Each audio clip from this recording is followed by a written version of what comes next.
Well, good evening, everybody. You're all very welcome to Maynooth University for this special event on Northern Ireland at 100. My name is John O'Brennan. I'm the director of the Maynooth Centre for European and Eurasian Studies. We're delighted to host this event this evening in combination with our colleagues at the Department of Sociology and the Maynooth University Social Sciences Institute.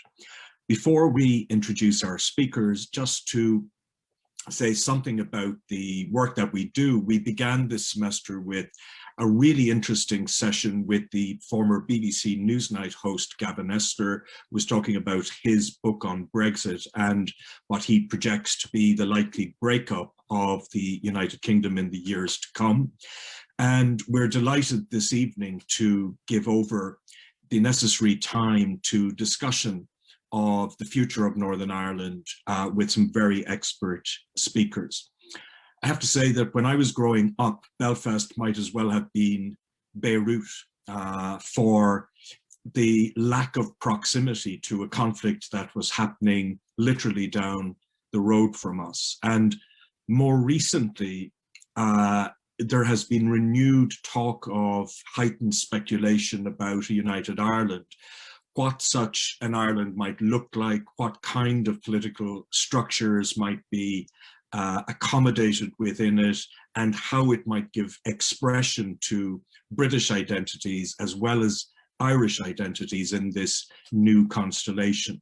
I think many people, however, in the Republic at least, feel that one thing that has been absent here in relative terms has been the voices of people who identify as British or Unionist or Loyalist. And so we're delighted this evening to give the floor to people with deep expertise here to talk through the different contours of what Northern Ireland's future might look like. And for this, we're going to turn over to our host for this evening, and that is my colleague, Professor Colin Coulter from the Department of Sociology. So I'm delighted now to welcome Colin, who's going to introduce our speakers. Colin. John, thanks very much. Particularly, actually, essentially, this was an idea that came from a conversation with John a few weeks ago. So thanks very much to John for all his help in putting this event together. Also to Orla and Anne in particular from MUSSI, who've been absolutely fantastic, very diligent and very pleasant to deal with. So it's a really winning combination. So I'm deeply grateful to them. Over the next hour and a bit, we're going to have a conversation involving 4 speakers. All of them offering a kind of pro-union vision as Northern Ireland kind of faces into what appears to be, from a distance of 100 miles down the road, to be a fairly muted period of centenary celebrations. Firstly, we have Julianne Corr-Johnson.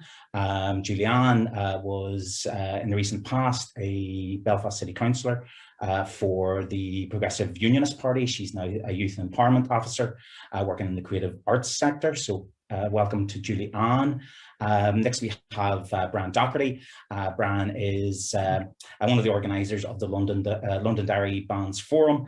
He's also been a community worker in the water side of the city for the last 25 years. So thanks very much to Bran for coming along this evening. Thirdly, we have Allison Grundle. Allison's background is very much in the corporate sector, but for a period of time, she was a special advisor in the Northern Ireland Assembly to Claire Sugden, who for a period of time, Claire Sugden is the only independent unionist in the Northern Ireland Assembly, and she was previously the Minister for Justice. Alison is also involved in various civil society projects, including We Make NI, who you may have seen over the last few months, making very eye-catching graphics and videos trying to present a more progressive, more future-looking, and indeed more diverse and multicultural vision of Northern Ireland. So thanks very much to Alison for agreeing to be involved in today's discussion. Last but certainly not least, we have Professor Peter Shirlow. Pete is a well-known commentator in Northern Irish affairs. Many of you will have read his article in The Guardian at the beginning of the week about the Northern Ireland Protocol and the debates around it. Pete is director of the Institute of Irish Studies across the water in Liverpool, originally native of Belfast, and he's, among many other things, a very good friend of Maynooth University. Pete has been coming to Maynooth since I think the first time was June 1996, if I remember rightly, and he's come to Maynooth to give of his expertise and his good nature for a long period of time. Pete was also instrumental in putting this together, so I just want to put on record my thanks to Pete. What we're going to do over the next 45 minutes or so is something which is going to be conversational. There aren't going to be presentations in the kind of conventional academic style. My experience is that people are much more engaged, and indeed the participants are much more engaged by this style of presentation. So what we're going to do is basically kick around a series of issues. I suggested that we might talk about 5 things. What we're going to try and lay emphasis on here is the idea that there is an idea of the union which is progressive, which is appealing, which is multicultural, which is modern, which is future-looking, and so on. So we're going to err towards the positive in this, which isn't typical of discussions about Northern Ireland and particularly about Northern Irish unionism. But let's begin maybe with the negative and move towards the positive, because obviously one of the reasons why we're having this discussion is because of the centenary. Another obvious reason, another catalyst for it was what we have seen in Northern Ireland over the last few weeks, particularly the couple of weeks either side of the Easter weekend, was rioting involved young people, involving children in working class Protestant communities. And I want to ask people, I think in Southern Ireland, this has been discussed very, very widely, and people have delved into the reasons for this, and there's been a lot of opinion pieces. John wrote a very good one for Al Jazeera himself. So what I want to ask people is, what does this mean? We can talk, of course, about the reasons for why this has happened, but let's maybe look forward as well. What does this mean? What does this signify? Does this suggest that there's something fundamentally wrong in Northern Ireland, that perhaps the peace settlement is unraveling, as we've heard many times before? Is this an aberration? Is it a blip? Or is it something that we might be more worried about as we face into what might be the long hot summer of the kind of marching season and all of the rest of it?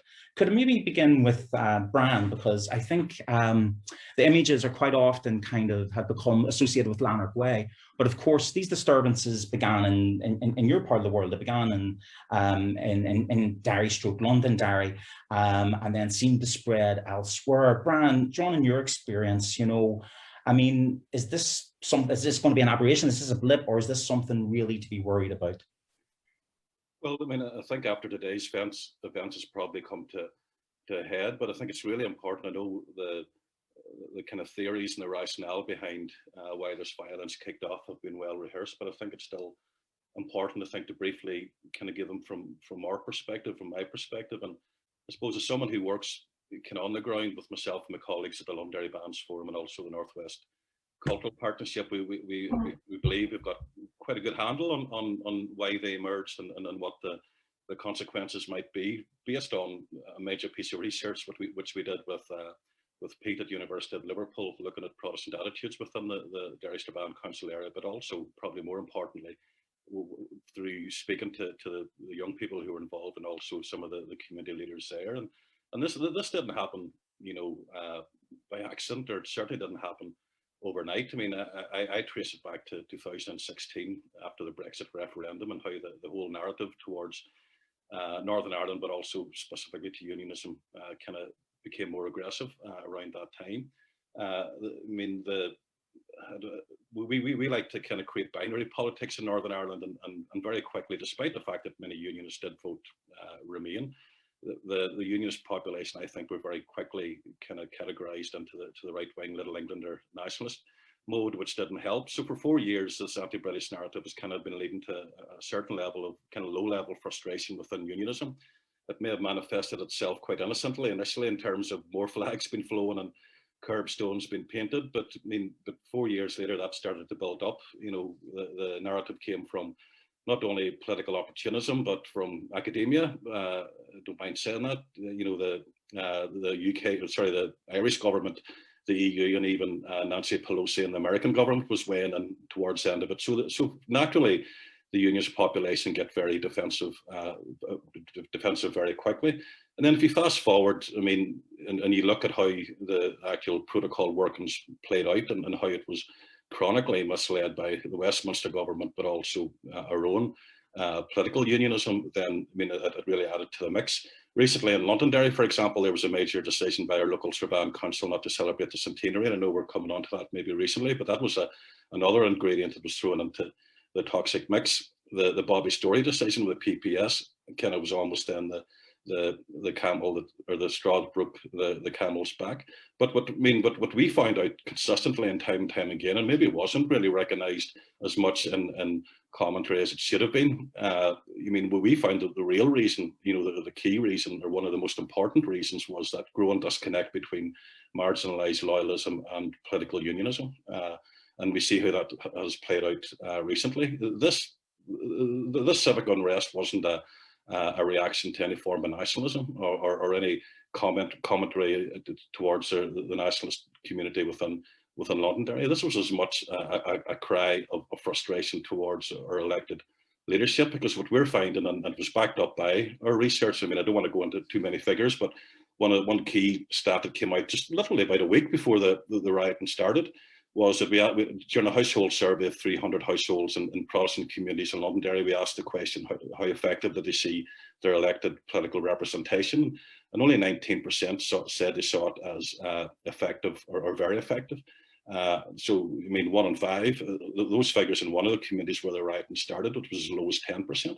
So the warning signs were there, the red lights were flashing at that time, and despite the fact that we've tried to promote that, you know, time and time again as community workers or local elected representation, we're kind of ignoring it. But it's also a really important point to make as well around kind of stuff that's happened today, but also happened. So something very significant happened within the Republican nationalist community in Derry here over the weekend as well, where the Sinn Féin leadership came in and basically had a clean sweep of the local representation there. And that was significant for us, because what we were recognising was happening in both communities was almost a three-tiered approach to power within the respective communities. For example, in our research, we found a growing trend where the political unionism was having more of a kind of controlling role within loyalist communities. They were becoming more involved in the mainstream community sector, the professional peace building sector, which has become there, much to the detriment of people within the communities themselves who were feeling isolated and feeling that unless they voted DUP, then they weren't going to be part of the process. So that chasm had been growing. But if we reflect on that in nationalist Republican areas, that's been happening for maybe 5-10 years, where there's been huge complaints, because we do quite a lot of work with the nationalist communities in Derry as well, and we did a focus group in there as well, and they were saying the exact same issue was happening there, that disconnect between grassroots, socially deprived areas and where the power base was, be it at community level or at level of Sinn Féin, who were largely controlling the communities there.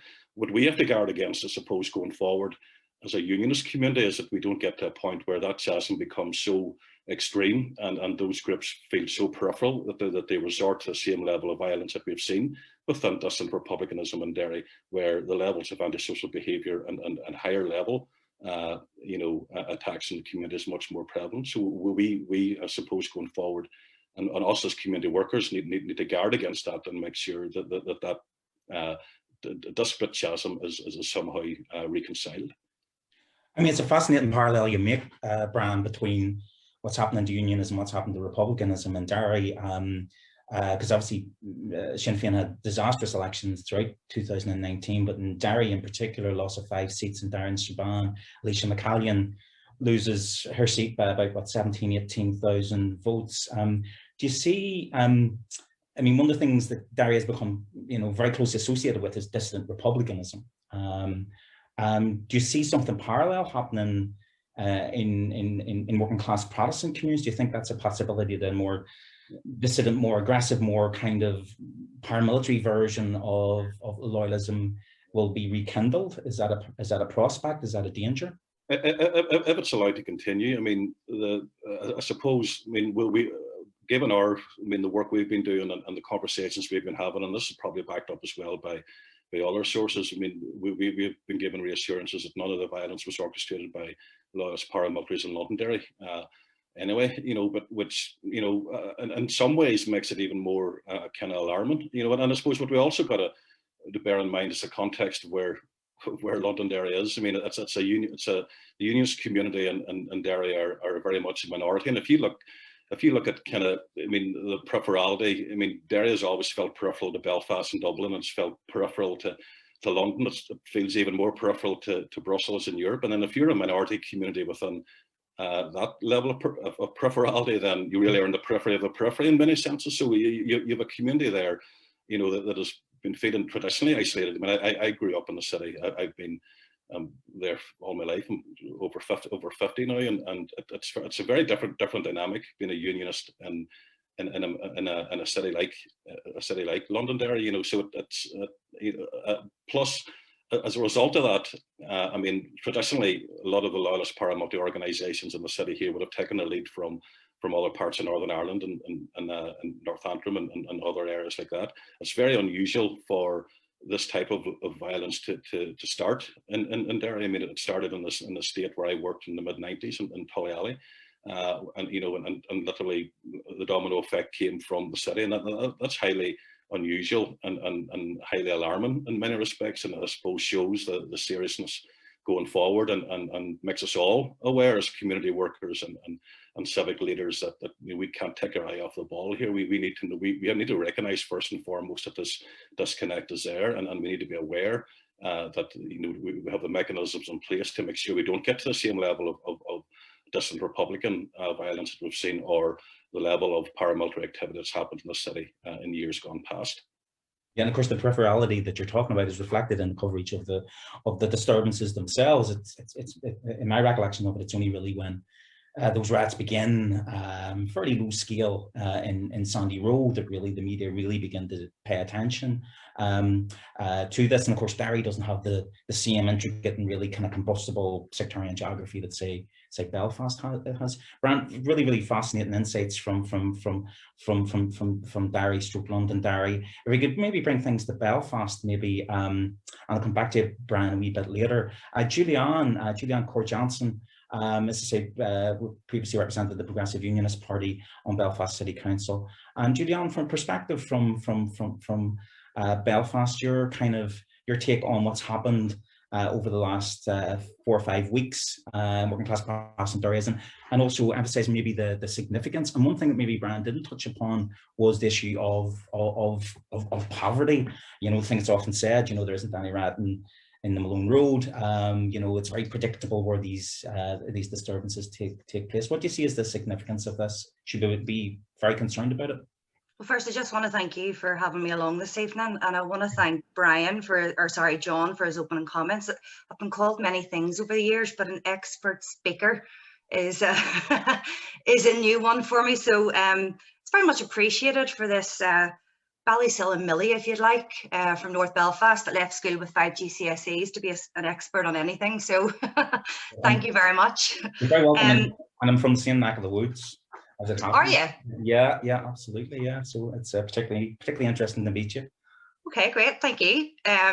So, I mean, I can't disagree with what Brian has said. It certainly has been a culmination of issues. I'm not sure that the socioeconomic issues with regards to poverty have been that straw that's broke the camel's back. I would say there's certainly an element that it contributes to people feeling like they've nothing to lose, so to speak.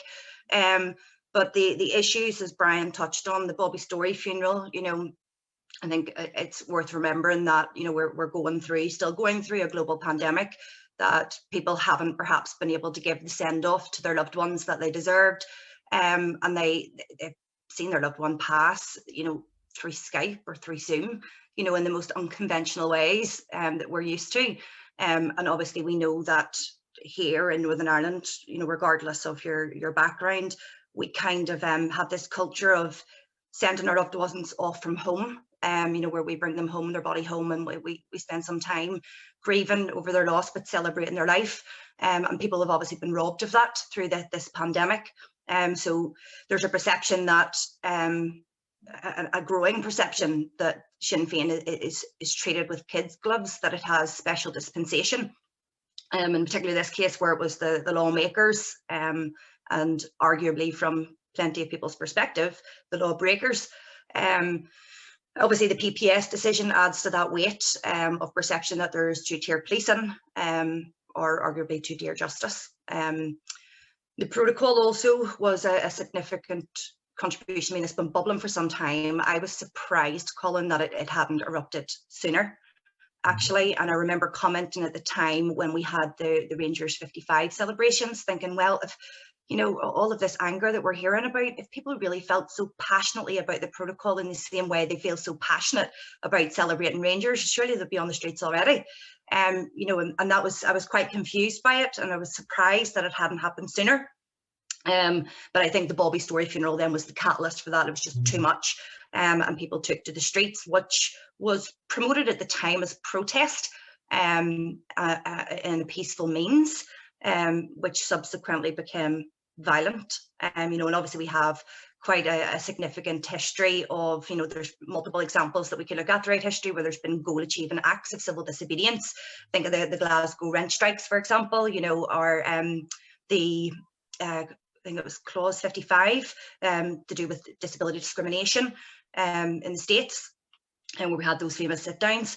And I suppose for unionism, it has its history where it has had goal-achieving acts of civil disobedience, whereby I think of the Sunningdale Agreement, for example. Of course, we know that was replaced and later enacted by Thatcher with the Anglo-Irish Agreement. And even then, you know, that was when the tide had turned, so to speak, when those goal-achieving acts of violence were no more, they ceased to exist, particularly in this part of the world. Obviously, then we fast forward to the 1998 peace agreement, and it was a landmark agreement that, you know, brought people, those unlikely characters, those unlikely figures who made significant sacrifices, come around the table and negotiate a way forward for Northern Ireland and make it a home that we could coexist, and not just as people, but our political ideologies, our culture, our traditions. But at that time, in that agreement, it was very much the declaration of support. It was very much centred around, you know, never accepting or tolerating an act or a threat of violence that would achieve one's own political gain outside of that agreement. So there was a feeling, or there is a growing feeling within grassroots unionism, that both the British and the Irish governments acted outside the spirit of the Concord. You know, they used violence as a means of, well, allegedly, the Irish government used the threat of violence were there to be a border on the island of Ireland. So obviously that had conditioned the EU government, and the feeling is that that border is on the island of Ireland, except it's not between North and South, it's between the land in Northern Ireland and the rest of Great Britain. As well as those sentiments, there's a general, and has been for some time, a growing discontent or a disassociation between grassroots unionism, or loyalism quite specifically, with its political unionism. So that I like to call it I suppose what would you say? Well, put it this way: I'm the sort of unionist. I'm a unionist unashamedly, and I'm non-persuadable on the issue.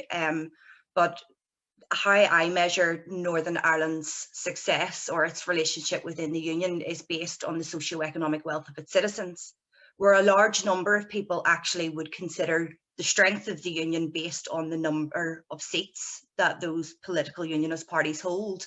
And of course, it's within the minority now, you know, so people feel that perhaps we're moving closer and closer, edging closer to United Ireland, which, you know, I'm sure there are other speakers who are expert on this, but will be able to, you know, talk in more detail how the polls actually don't necessarily indicate that at this point in time.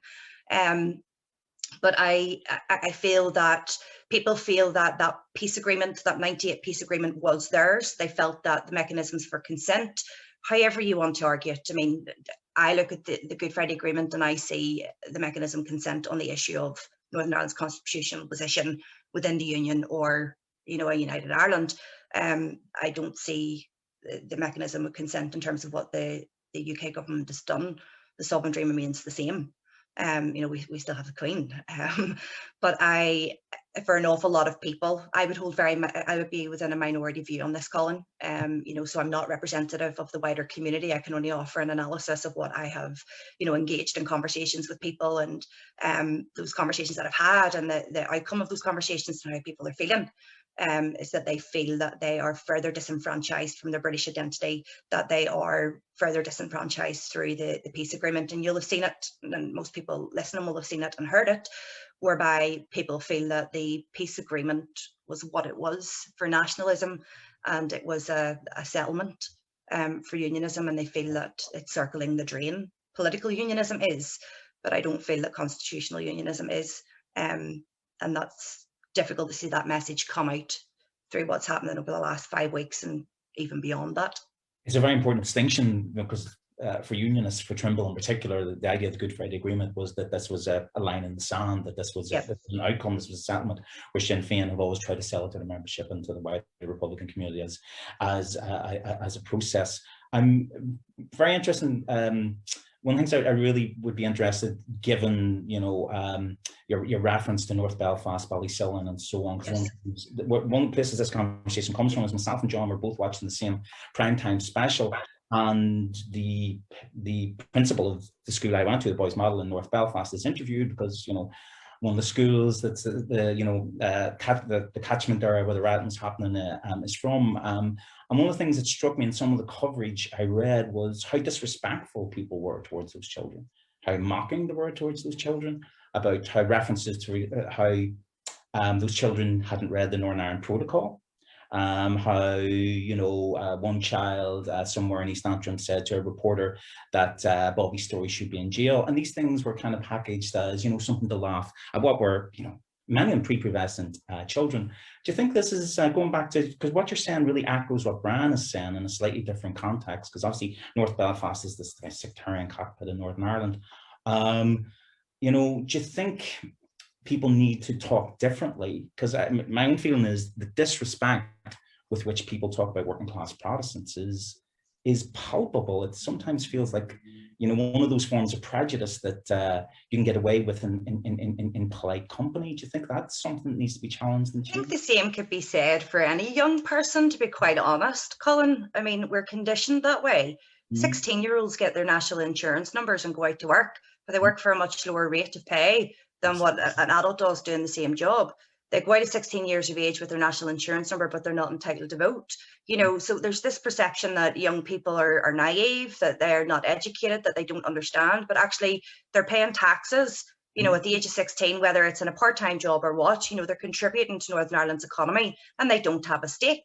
You know, and they don't have a role basically outside the, you know, the Northern Ireland Youth Assembly where they can apply, or their own school councils or anything like that. But actually we do treat younger people as lesser citizens. You know, our minimum wage structuring, you know, and in terms of that right to vote and their participation in democracy, you know, is removed.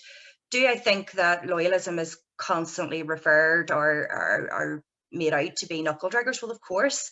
You know, I joined a political party, whilst I'm no longer a member, but I joined a political party that was a significant contributor to the Good Friday Agreement.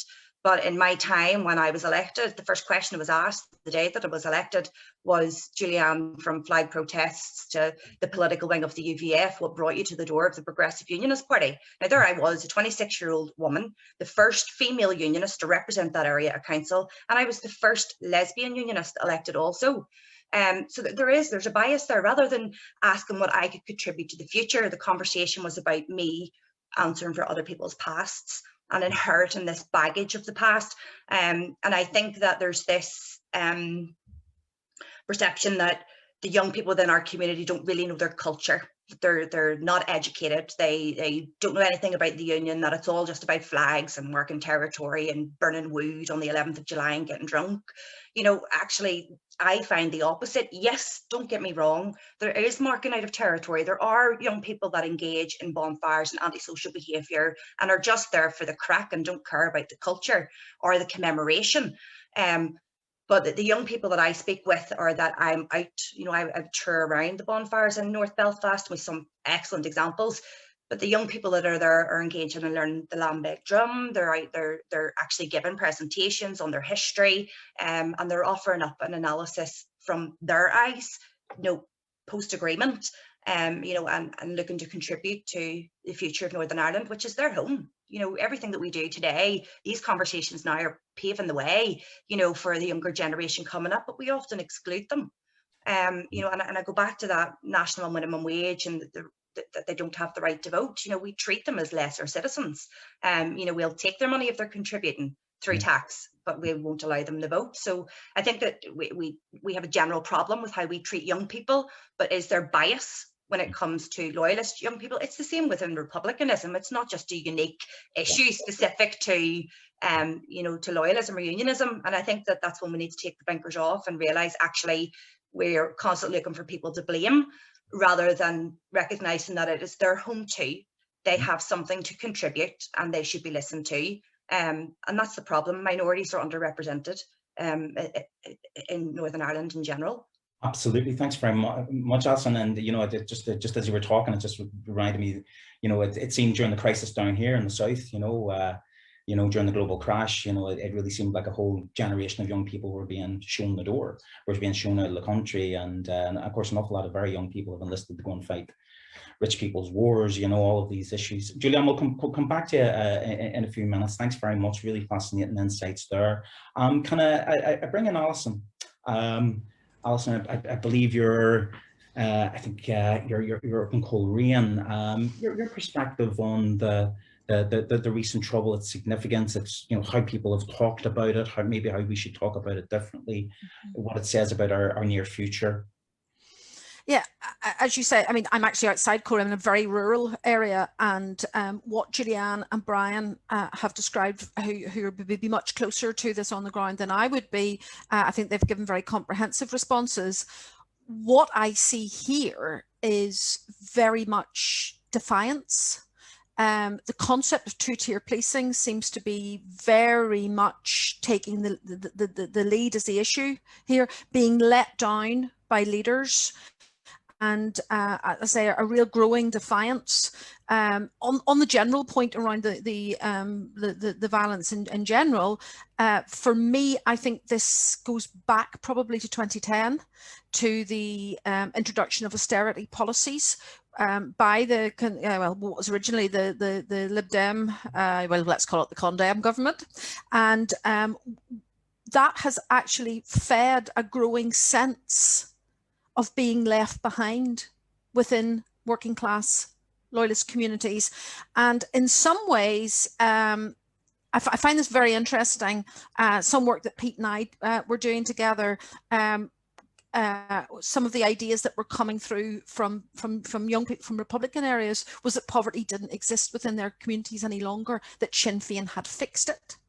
And of course, the reality, the evidence points to a very different place. But actually goading unionists into almost glorifying the poverty that they felt existed within their communities, and as I say, feeding this growing sense of loyalist communities as being left behind. And I think that's a really important thing. Then, of course, we had the flags protest, and Colin, I think your point is well made about this looking down on people. It's very acceptable to talk about flags. Yeah. Which is really offensive. And then I think beyond that, we then had Brexit, and I think the reason why people, and I don't think this just applies to people in Northern Ireland, it doesn't apply to people in loyalist communities, it certainly doesn't apply just to people in Northern Ireland, it applies across the whole of the UK. The Brexit negotiations were both protracted and very complex, and people found them very, very hard to follow. And so to say, well, you haven't read the protocol, how many people have read the protocol? I have read the protocol, but I read it because I had to. I had to do it for a piece of research. I wouldn't have chosen to do so. So that kind of sort of very slow burn. And then, of course, the DUP, main representatives of political unionism, because the Ulster Unionist Party have no MPs, in the confidence and supply relationship with the government, there was a sense that the DUP were going to deliver a Brexit that would be right for unionism. And of course, that has not happened. The events of today are directly related to that, with the resignation of Arlene Foster and where that lives. And there is a tension between political unionism and the loyalist community as well. So I think where I would like, because I do think that Julianne and Brian have answered really comprehensively, but I'd like to look forward to where this is all going to end up. And what I have been hearing on the ground is very, very strong voices that future protests have got to be peaceful, and that future protests are being planned across the whole of the North, but there'll be an emphasis on peaceful protests. And if you can't come and protest peacefully, then you should go home. I've got no idea who's going to send you home or who's going to control it, but that's the message that seems to be coming out. And what that makes me then start to think about is, where is this all going to end up? The protocol is not going away. It's an international treaty between two governments. The Conservative government is not going to overturn it in any way to suit loyalists in Northern Ireland. And we are back in this situation of impossible demands that inevitably lead to climb downs and perceived sellouts. You could have written this you could have written it 3-4 years ago. And of course, then adding to that is also the sense that the border in the Irish Sea, as opposed to a border across the island of Ireland, is an appeasement to Republicans. So I think all of those things together feed into what we're experiencing now. And as I say, looking forward, you know, we do have 12th of July coming up. We had a very muted 12th of July last year, very respectful towards the regulations. I sense, and I hope I'm wrong, but I sense that the Bobby Story funeral has completely undermined a lot of that goodwill. And that if the Parades Commission don't grant permission for for 12th of July parades to happen, that there may again be defiance around that. And I'll leave it there for now. Thank you. Absolutely. No, thank you very much, Alison. It's been that notion of the flag really is something which, I mean, people tell you is something really, really great to me. I was at a conference in 2016, a left-wing conference in Manchester, and the first two, talking about Northern Ireland in the future, and the first two speakers got up and started mocking people, started talking about flags, and I had to point out that this is really kind of class hatred, you know, that the equivalent of Dublin or Manchester or anywhere else would never be permitted in these conversations, you know. I think you're also you're really spot on in terms of that sense of unionism tilting at windmills, you know, setting itself objectives which can only fail, which will only lead to further humiliation, further despondency, and further disorientation. Thank you very much, Alison. I'll come back to you, maybe just to talk about where people might go from there in a moment. Can I just bring in Pete? Pete, me picking up on some of the points that Brian and Julianne and Alison have been making over the last 10 or 15 minutes. Do you want to talk maybe about what this says about the immediate future? I mean, would you be fearful of that, you know, what the summer might bring? I just want to say the subtitles are brilliant. Somebody said pro-union, they came up as pro-union. I thought it was in the wrong meaning. But anyway, I think what's really important here is the question everybody's mentioned, is this question of media. And I think events like this are very important because hopefully people here, I don't wish to patronize, but hopefully people here are hearing something different. They're hearing a left, they're hearing a community worker, they're hearing things which express a different type of politics than you usually hear about unionists and loyalists. You know, Julianne was a member of the Progressive Unionist Party. I think the first party in Northern Ireland to endorse pro-choice and pro-marriage equality. You know, so that's critically important. Brian and Julianne and other loyalists are as likely to be involved in anti-racism work, cross-community work, peace-building work, women's groups, feminist politics, and I think that's part of the problem. Is if you're doing that type of work, and you have this media, flags, etc. You know, it makes you wonder sometimes, what's the point of me doing this? What's the point in me trying to build a peace process and build a different society? As Julianne said, you know, the Progressive Unionist Party signed up to the Mitchell's Principles long before other organisations, and that's important. I think we also need to have a wee bit of caution here. The ICC doesn't really exist. There's so much media commentary about the ICC.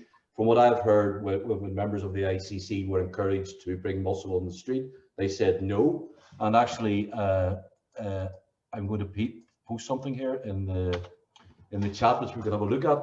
This is a statement that came out from the South Belfast UPRG, which is like the UDA. They're talking about building all-island relationships.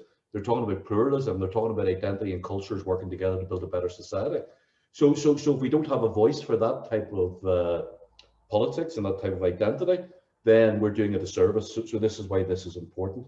You know, I do think, and it's not being you know, feeling besieged or anything like that, but there is that sense of book burning banjo players, and I think that is so grossly unfair. You know, loyalists in the 70s and 80s were bringing forward documents and ideas like common sense to get us out of this nonsense that we're in. And I'm not, you know, there's another section, loyalism was involved in brutal sectarian violence, and I'm never going to pardon that or excuse that.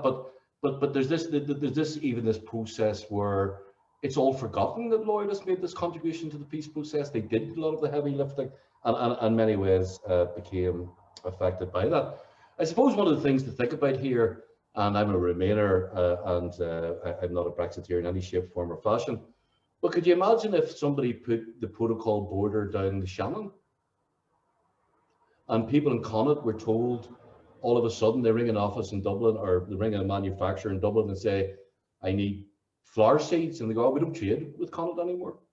So as much as there's this really poor behaviour and violence, etc., that's taking place, I think you've got to realise, you know, for people who are pro-union, I don't believe there is a sea border. I know it's a check on goods, and of course Brexit's a disaster, and the protocol has many hopefully teething problems. But just imagine that in Ireland, if you did that, if you created this east-west trade border down the Shannon, how would people in Connaught feel? How would they react to that? Now, they wouldn't react through violence, but they would be annoyed. I think one of the things that's also really important here is to understand that when you do those surveys of communities in Northern Ireland, the most socially liberal people in Northern Ireland are pro-union. They're also the people least likely to vote. You have to remember that the pro-union community is different than the pro-unity community, because the pro-union community is more likely not to vote or vote alliance than it is to vote for the DUP or the Ulster Unionists. So it's critical to understand that there's a big power vacuum detachment here, which is as the pro-union communities become more socially liberal, that it's just walked away. And you saw that 2017, 2019, 18% of people who voted for the Alliance Party in 2019 had voted for the DUP in 2017. So this is not just a question about kids riding on the streets. This is about a sort of a disengagement that is taking place, where all of those social forces, which have made us most of us more liberal and more socially aware, and all of that is starting to come to the fore. So and the other thing that's critically important here is, you know, the peace dividend. The people who received the peace dividend were Southerners, because Ireland became a place you could locate. You know, the IDA used to have a dossier explaining that Dublin wasn't Belfast and you weren't going to get a bomb put in your factory. So that was a winner, and that there's many other complex reasons for that.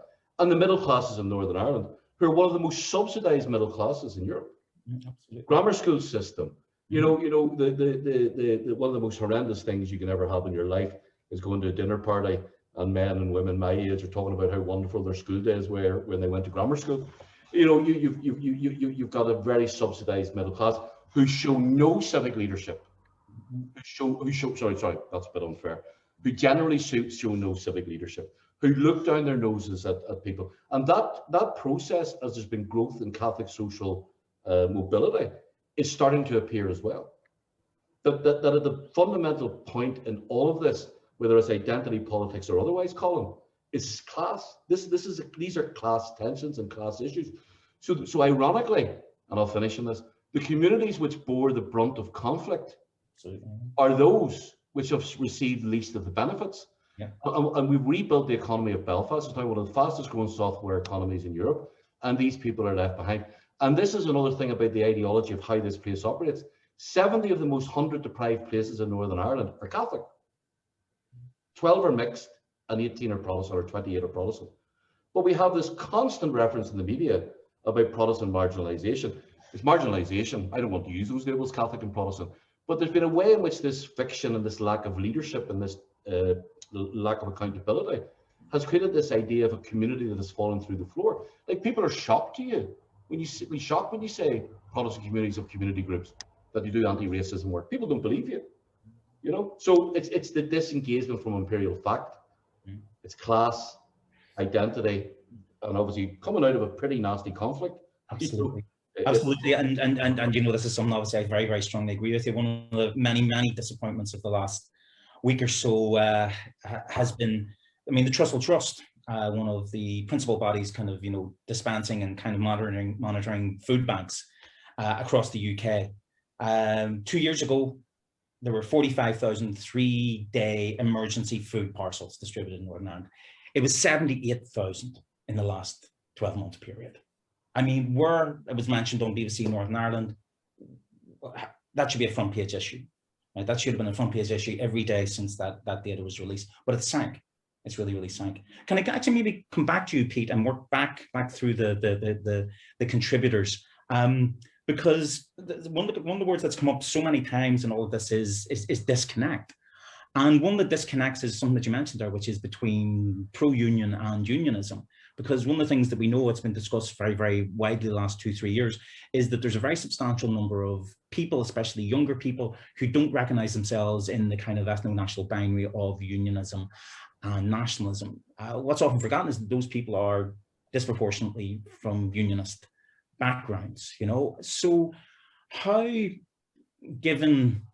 it possible to make a positive pro-union case, given that the principal voice of unionism is, for the time being at least, the Democratic Unionist Party, with, you know, anti-gay marriage, in some quarters, obviously pro-gay conversion therapy, you know, don't believe in climate change, all of that really regressive stuff. How is it possible for a pro-union, not unionist, pro-union version of politics to articulate itself?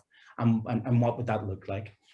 Well, it doesn't really have a capacity to do that. And we've had all these false dawns, you know, those Unionist Party were going to move liberal space and all of that. It just didn't happen. I think what you have observed is what I've already mentioned, is that, you know, people forget in 2001, the Alliance Party got roughly 4% of the Westminster vote.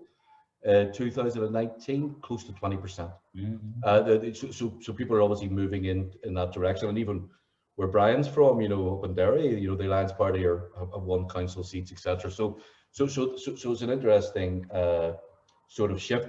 I think also what is important is that question about, you know, people don't use these terms, unionists and nationalists, that's something that's growing. But they still are falling within the family generational pro-union or pro-unity. That doesn't shift. I think one of the things is that, you know, let's not underplay this as something which is a sort of a peace process generation. You know, let's also think about those riots, Colin. 50, 100 young lads, a few lasses, a few women, or young women, sorry. Out of, you know, there's thousands of young people who live in those communities who weren't taking part in these riots, etc. One of the things we did do is these surveys of area kids in interface areas. And when you used to ask the question, when you and I were young and a car pulled up behind you and you just ran, okay, and the bombs were going off and the bullets were flying about and all of that we lived through. So we would have been very conscious of territory, and we would have been very conscious of sectarianism, okay? When you ask the young people now who live in those communities what the issues are, it's drugs, education, housing, family disruption, violence in the home, violence in terms of drug deals and stuff like that there. Sectarianism has fallen down the list. Now, we have an infrastructure which is all about community relations, when the issues that are affecting young people are class issues. Now, I don't think you're going to have a pro-union party, a liberal party that emerges or anything like that. I don't think there's the energy. You need a lot of money to do that. You need a lot of resources. I think you will see that continual drift over to the Alliance Party. I think the Alliance Party, success breeds success. The better you do, the more people will, you know, I can, you know what it's like voting in Northern Ireland. You go down the list and go, which of these people am I going to vote for who's not going to get elected? Okay. And very much, you know, now you go down that list, the Green Party, so you go like, they might get elected, you know, so don't discount that there's social, you being a sociologist, there are social processes at work here, which we don't know where they're going. And I think that's the only answer I can give you. I think if you had that answer about, oh, we need another party, no.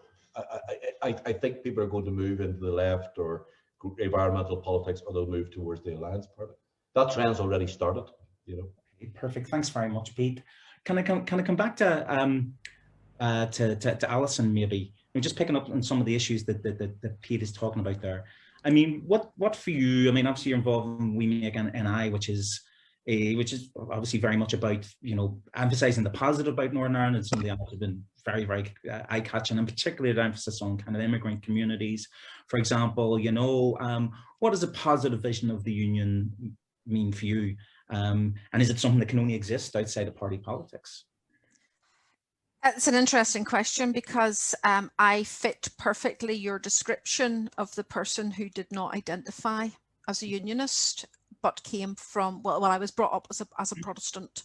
My parents were a mixed marriage, neither of whom were religious practitioners, but we were brought up that way. And to be very flippant about it, I would say Brexit made me a unionist, even though I still struggle with the label and would call myself pro-union, in the sense that if there were a border poll tomorrow, I would vote to stay in the union. And for me, that is all about the evidence base, and the evidence base for Brexit, which we know was completely flawed. And I do not want to see a repeat of that in a border poll. And that's actually what motivated me to get in any way involved in this in the first place.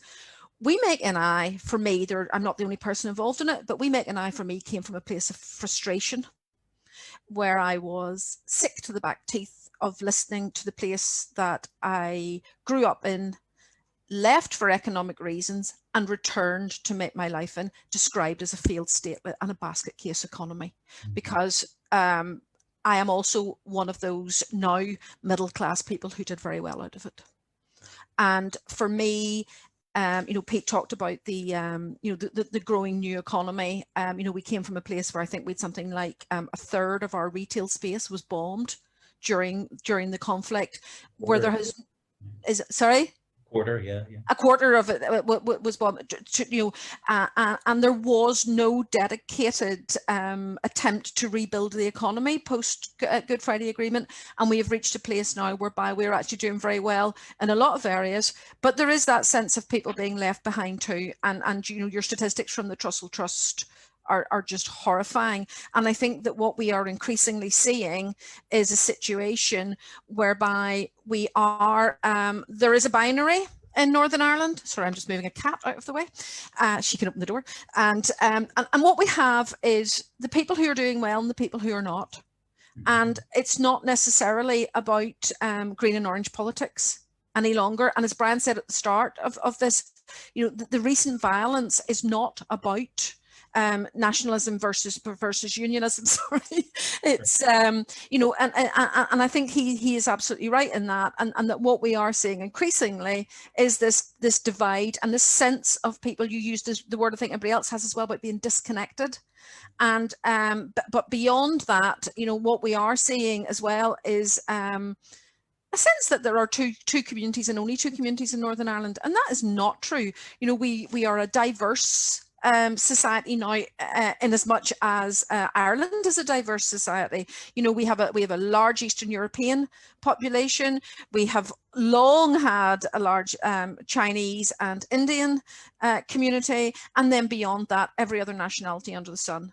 And so We Make NI is very much about pushing, and I'm glad that you like our graphics and they're eye-catching, but pushing the positives about Northern Ireland to say this place, that there is more to this place than conflict. Absolutely. I mean, sorry, the reason I got up to get something was, it was just that as you were speaking, it just, this was on the coffee table, but under a very heavy book. I mean, this is, you know, Dig With It, which is a magazine that Stuart Bailey and I think his daughter and various other people have put together, coming out of Belfast, which is very much about Northern Ireland's, you know, kind of cultural revival in many respects, and its cultural richness. I mean, I think there's 4 editions that's just come out in about a year. And as somebody who's lived away for a long time, like 25, 26 years, it's really fantastic just to see all of these very, very different versions of cultural expression that are coming out of this very, very small place. I mean, they're not the first generation to do it, and hopefully they won't be the last, but it's something very, very rich, which I have to be honest with you, kind of bypassed me until I took out a wee subscription to that. Culture night in Belfast every year is amazing. You know, it's a huge evening of cultural expression from basically everyone and anyone who lives here. Yeah, and it's a much more, you know, one of the things I take students up every year, and one of the things I kind of strikes me is just how kind of, we talk a lot about demoralization, but there's a lot of confidence around as well. There's a lot of energy and there's a lot of creativity around, you know. Alison, thank you very much. Actually, if I could come back to Julianne, because one of the things that's come up so much in this is how important class is and how it finds no real kind of expression in the kind of mainstream political politics, you know, mainstream political kind of party political life. I mean, how do you? I mean, do you think it's possible that there will be a proper politics of class in a place like Northern Ireland? Can you see a space for that, you know? I think the first thing to say is that, in my opinion, every election in Northern Ireland is a constitutional show of strength rather than a mandate for socio-economic change. And that's part and parcel to do with our government and our style and system of government. Pete mentioned about us having an infrastructure for community relations, and we do, but that community relations infrastructure was born out of a house of governance that has institutionalized sectarianism. We also have policy papers, we've got commission strategies that are sat on shelves, quite literally gathering dust, that were also born out of a house of governance that forces this arranged marriage between two politically, ideologically opposite parties, and that's parking the constitutional question. There is very little that unites these parties that co-govern Northern Ireland, you know, on socio-economic issues. Are we really scratching our heads as to what's wrong? Are we really asking the question? You know, I was one of those that advocated at the time of the New Deal, New Decade, that we shouldn't just be looking about, you know, restarting governance or, you know, kickstarting it again. We should be looking at reforming it in its entirety. And I am too young at the time to have voted for the Good Friday Agreement, but I still very passionately believe in that document. It's what I grew up in and what I believe in, you know, in terms of how we can accommodate all of us and build a home in which we can all live. But the structures within that, even the content of the Good Friday Agreement itself, made provisions for a review where it could be changed, and it has been amended time and time again. We've seen the St Andrews Agreement where it was changed, and then again where we've dropped from 108 representatives down to 90, and then when we changed the committee structures, and we also changed the number of ministers that was there. You know, so there has been reform at the Assembly, so it's not a new concept of reforming it, but I think we need to take the stabilisers off. If Northern Ireland was a child, it's now 23 years old, you know, so it needs to start making decisions for itself, and we need to, I suppose, move out of the parents' home, to borrow an analogy. I think that there are tried and tested systems of governance in Northern Ireland that have worked, that have weathered political storms with an integrity that's not associated with our Assembly, and that's the council structure. I'm not suggesting for a second that Northern Ireland Assembly becomes a glorified council, but that we can take the very best of that structure, where these parties from multiple backgrounds at a council level form these mini voluntary coalitions to work with one another to progress their promises that they've made to their electorate, and have to work with others, but they share in the power, but they also share in the responsibility. And decisions at councils, in that structure, in the council structure, which I believe is called committee structure, in that committee structure, decisions are taken at the committee and ratified at council. So in fact, when it comes to ratification of those issues, every single person that's elected to that institution has a vote, and more importantly, a say. So they are effectively representing their constituency. However, at the Assembly, we have this institution that we masquerade as some sort of power sharing institution that should be shared across the globe as a, you know, a peace building and necessity for countries emerging from conflict. But actually, what it is the splitting of power. They coexist in a government, but they split the power. One takes the education portfolio, the other takes the health. And that Conservative that's taken the education, for example, takes it in a totally opposite direction. So class issues there, those socioeconomic inequalities that strategy was about, don't get implemented. They sit on the shelf. And similarly, you can apply that to any department. It is the splitting of power.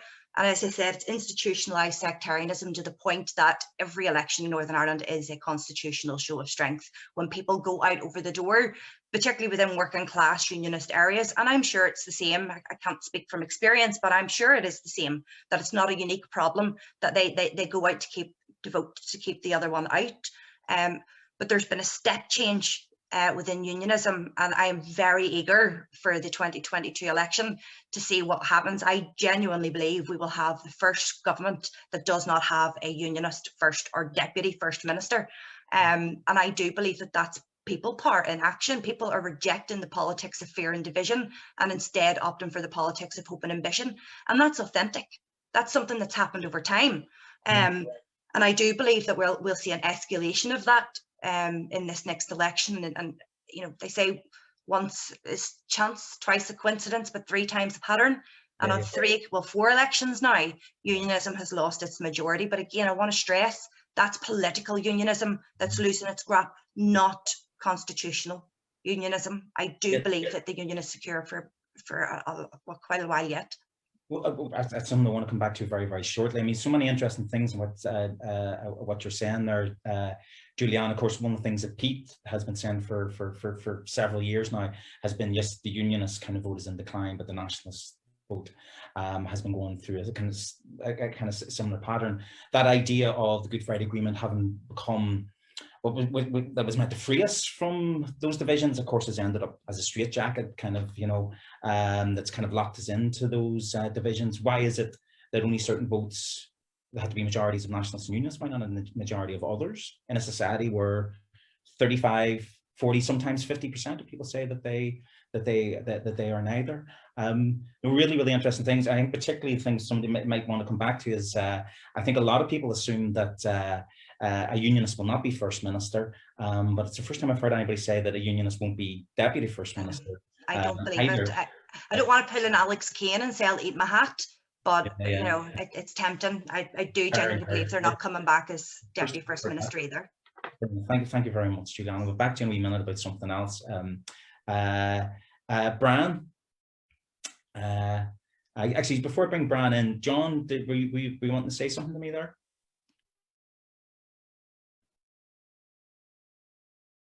No? Okay, can we bring Brian in? Yes, sorry, Colin. Can I just come back very briefly, and excuse me, Brian, I think Julianne raises some really important issues. The cooperation that you see at local level between, for example, Sinn Féin and the DUP, it's replicated in the Republic at local level between Sinn Féin and Fine Gael, for example. And very often this is entirely different to what goes out on radio and TV. I've been on numerous radio shows where, for example, on air, Sinn Féin, Fine Gael people have been doing nothing but attacking each other. And then away from the red marker or light in the radio studio, they actually get on very well and they cooperate to get things done. And it reminds me of how in the old days in the European Parliament, Ian Paisley was a completely different animal in the chamber when he was making speeches saying no, no, no. And behind the scenes, he was cooperating at every opportunity with MEPs from the Republic to get things done for both jurisdictions because there was a commonality of interests. But I want to just ask a question, if I could, about the protocol. And perhaps I'll address it to Pete, and I'd like perhaps anybody else to come back in. And it is about the flashpoint that elections and referendums represent. Next year, obviously, the assembly election is the next obvious flashpoint for identity politics to really assert itself. But when the protocol was agreed and then came out, I mean, I was instantly worried because of the mechanism through which consent might be assured. And the question surely becomes, what happens if in 2024, the first time that the protocol is voted upon, within the assembly, unionists decide they don't want to be part of this vote, that there is such opposition within the unionist community to the protocol that they can't or shouldn't take part in that vote. That would surely mean that the legitimacy of such a vote within the Assembly, even if there's a narrow majority, is significantly less than, you know, it surely would be desirable. So I wonder if we could just project ahead and could we leave that for 10 minutes, John? I'll tell you the reason why is just I'm very conscious of time, very conscious of, in an event about the centenary, I want to get back to the centenary, and perhaps that will be the first question when we, at the end, if you don't mind, because obviously it's something that people are very interested in. So can we just park that for a moment, John? Sure. We'll come back to it. I mean, if I could just bring Brian in. I mean, as I say, Brian, we're starting to get a wee bit tight for time, so I'll just ask you to be a wee bit brief. In terms of the issues of, where we're talking there about unionism, about class politics, about the invisibility of class politics in Northern Irish political culture. I mean, what do you see happening? I mean, you touched on this in terms of talking about a disconnect. What do you see happening to political unionism over the next 2-3 years, and how do you think a pro-union voice might make a more progressive case for the union? I mean, I've often said that I think politics is overrated. Political unionism is overrated. I mean, when your experience for most of your life is having an effective representation, then naturally you find other ways. You'd be quite innovative and finding other ways of getting a voice heard and getting the facilities that your community require. I mean, if you look at, if you were to drive around any part of Waterside or Londonderry or even other parts of Northern Ireland, you'll see community centres. There's been huge investment from the mid-90s in community infrastructure, and community centres and play parks and sports facilities and youth workers and community workers. But all those have been initiated by civic leadership. You know, so what we've always found is that you can be far more effective, or equally as effective, by being entrepreneurial within your own right. I mean, the whole ethos of the organisation I work with, Londonderry Bands Forum, is based on the idea of an alternative delivery alliance. In terms of, I mean, we kind of recognised about 10 years ago that if we were going to be waiting for our elected representation to provide the facilities our deprived communities require, then we're going to be waiting a long time. You know, so what we found is that, you know, if you try and identify alternative leaders and bring those voices forward, then they can be real effective within their own community. I mean, there's one of the US envoys, Dr. Haas, came over to Northern Ireland about 10 years ago, and he identified dealing with a legacy of the past, parading and flags, I think, as the stumbling blocks to cement and peace going forward. In terms of parading, as an organisation, we were insulted by that, because we always identified that parading, or the structures around parading, were actually the solution. If you have 664 bands and 20,000 bandsmen in a community who are based largely in working class areas, and why wouldn't you use that influence and that structure to bring your community forward? I mean, in Derry, for example, we have 14 bands. They're all based on the most hardline loyalist areas in the Waterside. Most of them have maybe 50 to 75 members. Those young people are under the guidance of those band leaders twice a week, 52 weeks of the year.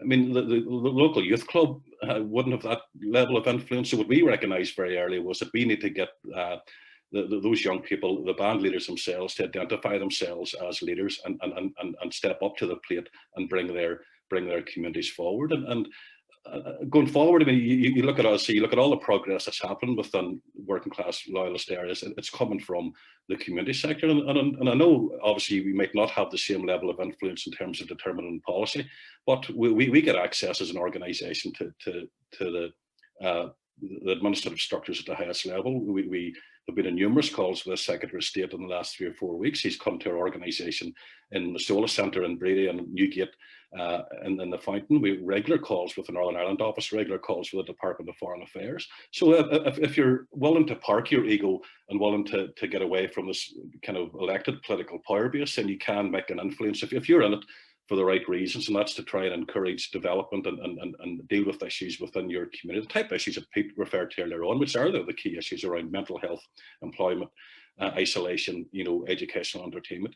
If you're serious about making a difference in your communities, you can quite easily do that through civic leadership. There's mechanisms there, the community infrastructure is there, and you know, and in fact, I mean, if we'll finish briefly. I mean, we're always asked why we don't stand for elected representation ourselves, but we, as Pete indicated as well, we work on a strongly cross-community basis. We work in some of the most, we have very strong relationships with dissident Republicans in the Craigan, for example. If we stood under any of the current elected parties, then a lot of doors would close rather than open. So we genuinely feel that we're more effective as civic leaderships under the current guise. Absolutely, and it's a very neglected area in the discussions about Northern Ireland. And of course, one of the many losses during the peace process was the lack of any civic forum, you know, that was meant to be emerged from the Good Friday Agreement. I'm very conscious. Thanks very much, Brian. I'm very conscious of time moving on, and I know some people want to get in with questions, including John. So I have a couple of questions which I'm going to kind of splice together. If I could run from Brian back through to Pete again. And again, I just ask everybody to be brief. Unfortunately, I just have to ask you to do that. I mean, a couple of things. One is in the Spotlight poll, I'm sure everybody saw last week or the week before. Not interesting data, but one thing that came out of it was most people think that Northern Ireland will exist in a decade, but don't think that Northern Ireland will exist in a quarter of a century. As we face into Northern Ireland's centenary, officially next week, how do you feel about the future? How do you feel about the centenary? How do you feel about the prospect of a border poll? Will Northern Ireland exist? You know, when in 10, 15, 20 years time? Begin with yourself, Brian. How do you feel about the future? I feel very confident. I mean, I've been around for half the centenary years myself, and I've spent most of those 50 years almost apologising for being a unionist, you know, and I'm not prepared to do that anymore, because I think as Julianne and Allison and others have outlined, we have a very strong pro-union case. And well, that Spotlight poll last week, I mean, I think the most startling statistic that came out of that was the fact that only 51% in the South would agree with United Ireland. And I mean, that's a horrendous starting point for I mean, I think the figures for the Good Friday Agreement were up in the high 90s. So if only 51% at the moment within the South are prepared to take that risk, then it's a very low starting point. I mean, I'm confident going forward. I mean, I think, I mean, particularly, I mean, even if there was a poll in 10, 15 years, you got to remember that the old guard are going to be fading away by then, and this referendum is going to come down to the young people that are existing today. And those young people are consistently stepping away from the romantic ideal of United Ireland and that kind of historical context. They're more interested in the real issues, the key issues, you know, the economy, the health service, education. I mean, unemployment in Northern Ireland is 2.9% at the moment, 5.3% in the South. For example, we've got a 38% higher disposable income given the cost of living in the North.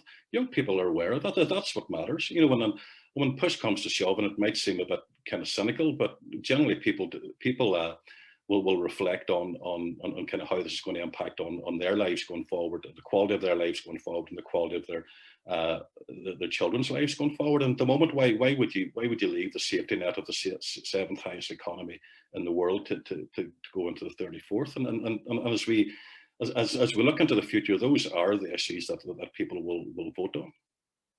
And again, as everything else in Northern Ireland, pretty much it's a class issue.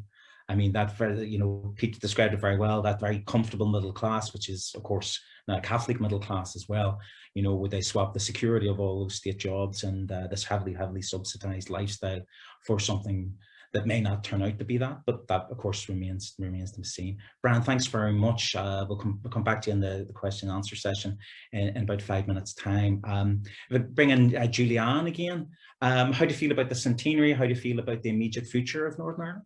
Oh, I'm disappointed that it's not being celebrated in the way that was perhaps intended. You know, I was hoping for a good old street party, but, you know, obviously COVID has other ideas. But look, I'm not going to insult anybody's intelligence. We've got a really dysfunctional and myopic government. We're going through a really significant I suppose, crisis, you know, that we've never an unprecedented crisis, and we are continuously hopping over the last decade from crisis to crisis within that governance. So there is unmet need, and that's continuing to be exacerbated through COVID and through a lack of progress and actual governance, you know, at the Assembly. You know, and you'll hear, I mean, I'm not one of these unionists that's going to say, you know, oh, we've got the National Health Service, you know, and try and prop it up with free education or etc. You know, I mean, to me, that's just like an estate agent, you know, that's going to put all the good bits in, but negates to say, actually, whilst we have a welfare state, we've got the poorest pension rates in Europe. We have extremely long waiting lists for the health service. And yes, education is free, but 52% of those young people who are, you know, on free school meals are going to leave without any basic employability qualifications. I'm not buttoned up the back, you're not buttoned up the back either. But for me, the infrastructure is there, and therefore it is the most pragmatic way. We've got all of the infrastructure for a health service that should be cradle to grave, should be unhindered, and should be free at the point of access. And in terms of our education, we should be producing more meaningful outcomes for young people. Is it not an investment, you know, in those young people to get something back into the economy? Is that not how it keeps going? You know, so I'm not buttoned up the back of that. There are significant problems. I don't like the driver of the bus. I don't like those who are in charge, but I like the journey, you know, and I like the destination, the end destination. And I believe that we're in the fast lane within the union to get to that destination quicker.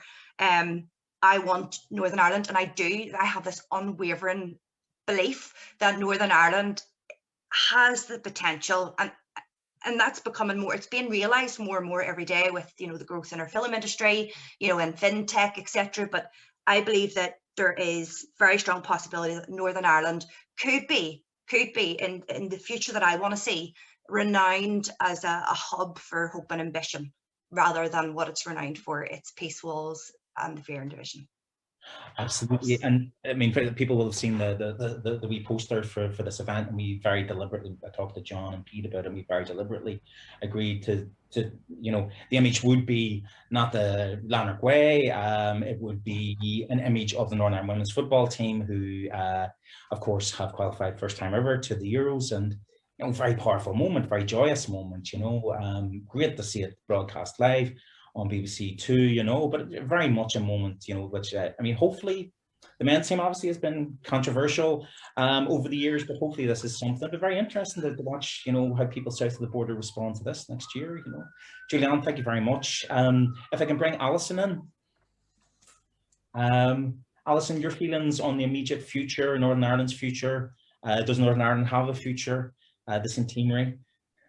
I think for me, the partition was a tragedy for everyone on this island, and looking forward, I cannot see a way of undoing that tragedy that means going back to where we were 100 years ago. There is no one alive today who experienced Ireland before partition and can talk about it knowledgeably. 100 years matters, and in those 100 years, I think what we have become here in the north is a hybrid culture of people. You know, the Good Friday Agreement allows us to identify as Irish, British. People like me identify as both. And I think going forward, particularly with where we've gotten to now with Brexit, we have got to recognise we live in an increasingly small planet, and that for these two islands not to work together interdependently is just crazy. Where that actually leads us in terms of border polls, and I don't want there to be a border poll. I think it's the wrong question. I think it's going to lead to the wrong conversations. I want to have a conversation about where we go in the future. You know, two binaries are not going to reconcile. We've heard for a century that majoritarianism is wrong. Therefore, how could it be right to take us to a better place, to go down the path of majoritarianism again? And what I want to see is more conciliation. Again, I don't understand how we can even go about implementing a border poll if it were to happen and result in a majority for unification. You know, it's a well-known fact that governments cannot bind future governments through legislation.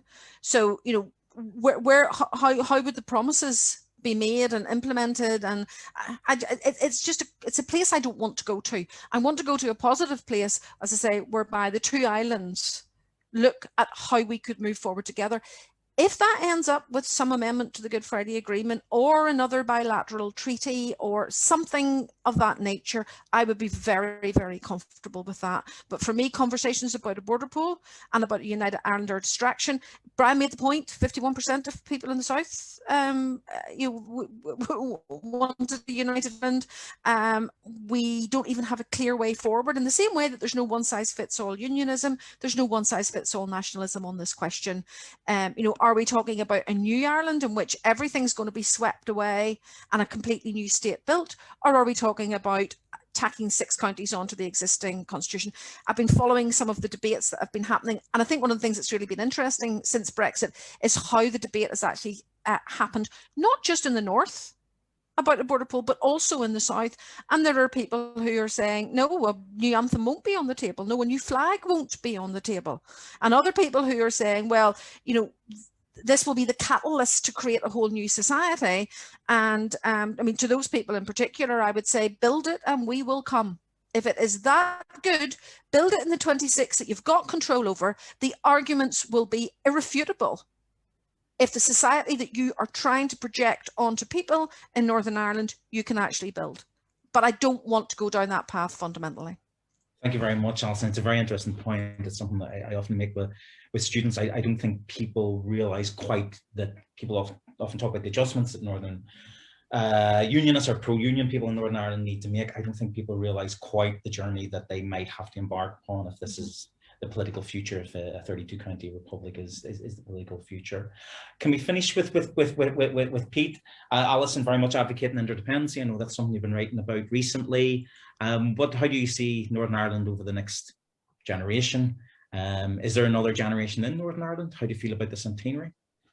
Let's get into the surveys again. So we're told Brexit's a game changer, and everybody's talking about the unique constitutional issues, which I assume they're talking about COVID and jobs and paying their bills, etc. I think there's a lot of like a bit of a souffle. It's big, but it's hollow in the inside. I don't think we are having a conversation, really.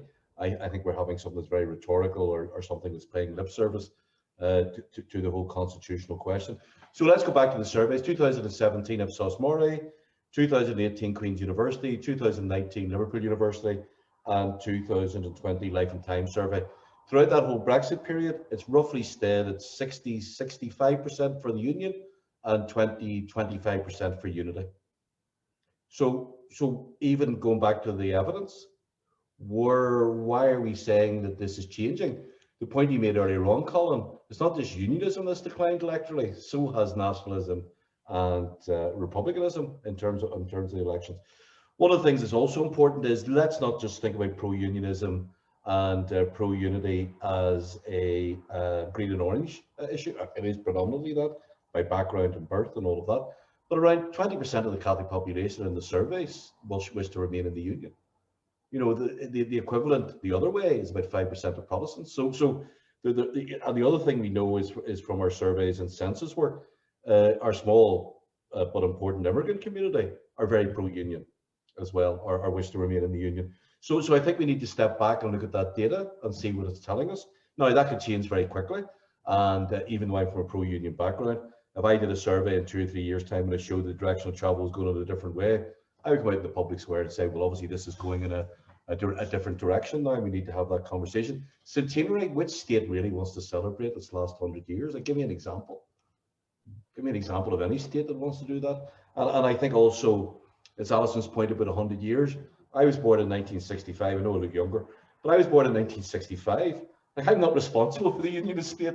I'm not responsible for the things that happened. But I have been very much behind, as you were yourself, Colin, when we were at university, anti-apartheid campaigns. We were involved in doing whatever we could to form relationships across the sectarian divide. And many of us spent our lives doing that. And one of the reasons why I voted for the Good Friday Agreement was parity of esteem and mutual respect. That's the society I wanted to create, because that fits in with my politics. That's the politics of social justice, politics of inclusion. So I think, it's important. The other thing that's really important here is the pro-union community hasn't really engaged yet in this conversation. And I would be very confident, and the digital platform we put together with pro-union and pro-unity arguments, which was about 6 weeks ago. We've had 250,000 hits. 72% of the material read is pro-union. I'm getting people coming to me now and saying, oh, we've got evidence, we've got data, we've got something to say now. And that shows exactly the disjuncture I talked about earlier. Why is political unionism not selling the union? Now, we know with sectarianism, etc., they're not going to do that in an inclusive way. But even to unionism itself, it's not selling the union. And that's very interesting in the LCC, go back to the LCC, where political unionism was told, we don't want tribal headcounting politics. We want you to go out and start building what the Good Friday Agreement was about, and we want you to articulate all of that. I don't want to insult people in the South. You know, you've got more people living in poverty, you've all of that. I don't want to go into that sort of binary. You know, which neoliberal state you want. But there's one thing here which I think is really important, which I hope has come out tonight, is that level of societal change. And given you've mentioned sport, like I'm a Linfield supporter, I've been going since 1970. Okay, I know you support Distillery, whose official name is Distillery Nil, but I've been supporting Linfield since 1970. I went and watched 11 Protestant men play football up until my mid-teens. That club today has Muslims. I hate doing this head counting thing, but they made a conscious effort. And that young woman who captained the Northern Ireland team is from the Falls Road and plays for Linfield. I think it's really important to understand that outside of what you see in the media and politics, that there are thousands of people working to break down the barriers and the sectarian, vile, pernicious nature of that within our society. And if we have a media and a politics that doesn't represent that, then people will start to either not vote or they will go somewhere else. And I think we have to understand that the nature of the peace process has been in many ways very, very successful. Brilliant. Thank you very much, Pete. Fantastic contributions from everybody there. I know people are keen to get in, so I want to bring John back in. I think everybody there, in spite of Julianne's modesty, I think everybody there showed themselves to be expert speakers on a range of issues about Northern Ireland. I mean, John, do you want to come back in and maybe just I know you were keen to have a conversation with Pete. I'm also keen, obviously, as you are, to bring people in who want to ask questions. Yes, thank you very much indeed, Colin. I guess my first question, accepting everything that Pete has said about what you could frame as the new Northern Ireland in a sense, you know, we very rarely see that or hear from these people. Instead, you know, we hear from, on the radio, Gregory Campbell, Sammy Wilson, Nigel Dodds, and so on. That is the face of unionism that many people see in the Republic. So I just wonder whether Pete might suggest ways, and I think this connects to the other question about how you make the positive case for the union in the 2020s. How do you explain properly that disconnect? I think Pete is suggesting that it's changing, that if you look at voting patterns, but the simple fact is the Good Friday Agreement in many ways just confirmed ethno-national predominance, and we're going to end up with a DUP First Minister or a Sinn Féin First Minister in one way or the other. So much of that politics that you describe just isn't reflected in representation, whether it's in the Northern Ireland Assembly or Westminster. And I wonder whether, Pete, you're saying that actually there are really important changes taking place, and that even sort of belatedly, this will be reflected in representation to the Assembly, perhaps next year, where there may be important change, or in Westminster. I mean, are you really saying that we are going to see that kind of hugely important change at that representative level that you're talking about on the ground?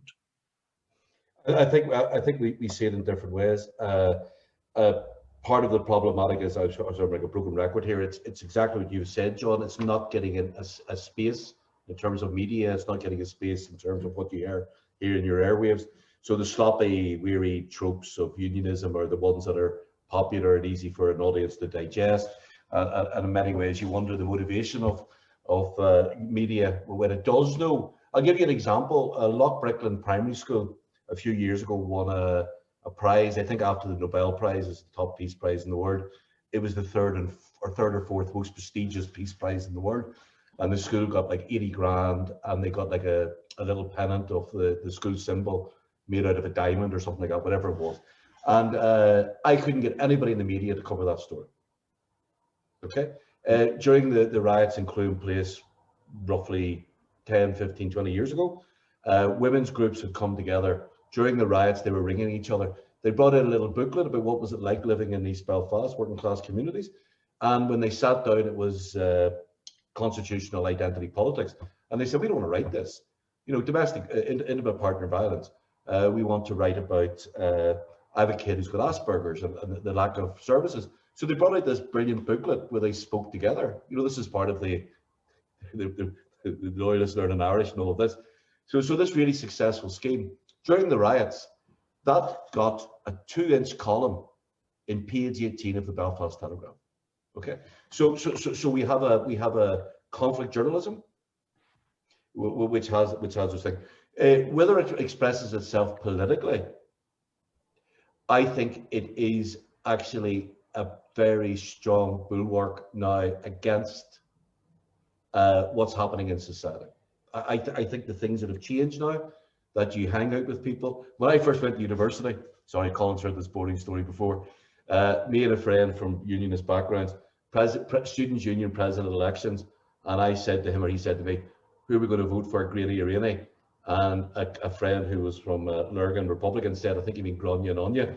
So, you know, it's the way in which, don't forget, when we start to connect with each other, like Colin mentioned about punk rock, etc., you start to unleash things. So the things that seemed abnormal. So at one point, the question, hopefully to answer your question, John, is when is politics going to catch up with that? That's the question. That's and exactly if it doesn't catch up with that, if it doesn't catch up with that, you're going to have fewer people voting or people going elsewhere. But that's exactly my point, in a sense that for many years, the north-south strand of the agreement hasn't been working. Politicians haven't been meeting each other enough. The east-west dimension similarly. And I always thought that the benefit of joint UK-Irish membership of the EU was that our ministers and civil servants really met each other very regularly, got to know each other very, very well in informal spaces more than formal spaces. And all of that helped, you know, the process of dealing with the issues. A lot of that has been, if not removed, put into a lot of danger because of Brexit. And I'm struggling to see how at official or representative level we're going to be able to maintain those connections and relationships in the years to come.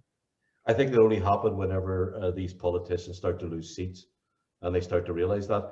And you know, you look at what we're seeing in unionism at the moment. If it pans out the way we think it's going, you're chasing the declining demographic of traditional, generally elder, pro-union people. You know, anybody who's a political strategist would look and see, like Tony Blair did, where's this going? Where's society going? That's where I should be. And I think that's the shock which has to happen for this to start moving. You've got to realize, you know, there's massive resources in these political parties. Civic society can do so much, but it doesn't have the same resources as these political parties. So look, time will tell. Things are much better. Look, put it this way, John. 1972, when Colin and I were hiding as the bullets were flying up and down the street, the police seized 20,000 kilograms of explosives in Northern Ireland. Last year, they seized 1 kilogram. Don't tell me that that's not going to work its way through history and time to create something very different. Yeah. Thanks very much, Pete. John, do you have a few of the questions people have been sending in you wanted to ask the contributors? Yes. And Julianne and Brian have very kindly responded to some of the questions, and actually some of the questions have been covered within the answers that have come forth.